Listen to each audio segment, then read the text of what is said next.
Zonja e zotrinj, ju përshëndes, unë jam Arlin Disa. Këto janë lajmet e orës 15 në Report Televizion. Do t'jemi bashkë për gjatë minutave në njemi tani me titujt kryesor. Listat e mbyllura që mund të ngjallin pa kënaqësi për këmbetet jashtë për Edi Ramën janë garanci për hapjen e partisë me figura të reja, siç vlerësoi të famshme neomalësore të Shkodrës. Rama ironizoi listat e Berishës që nuk e duan më as demokratët që zgjodhen të garojnë këto zgjedhje me socialistët. Një ditë pasi u publikuan listat e 11 majit në Partinë Demokratike, pikpyetja që ngrihet është pse u bën primaret kur më të votuarit e tyre nuk janë në lista. Në Selim Blu ujërat nuk janë të qeta përveç besnikëve të Berishës.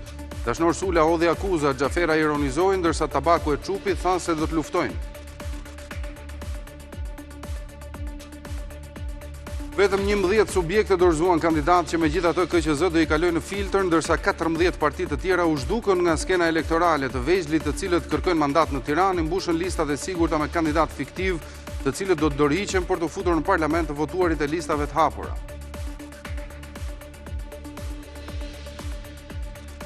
Apeli i posaçëm la të pandryshuar masën arrest me burg ndaj Veliajt, një vendim i gabuar sipas avokatit Max Haxhia që nuk mund të caktohet pa asnjë provë, një të zgjedhurit 3 herë kryetar bashkie dhe pa rrezikshmëri, thot ai.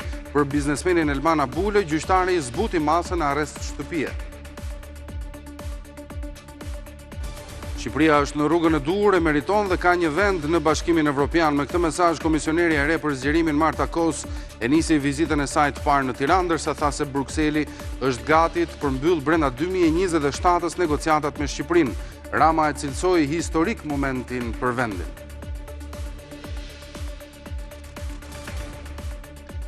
Një aplikacion i inteligjencës artificiale mund të ndihmojë në identifikimin e shenjave të kancerit të lëkurës përmes fotografimit, por megjithatë, ekspertët theksojnë se diagnoza përfundimtare duhet vendoset nga një mjek specialist.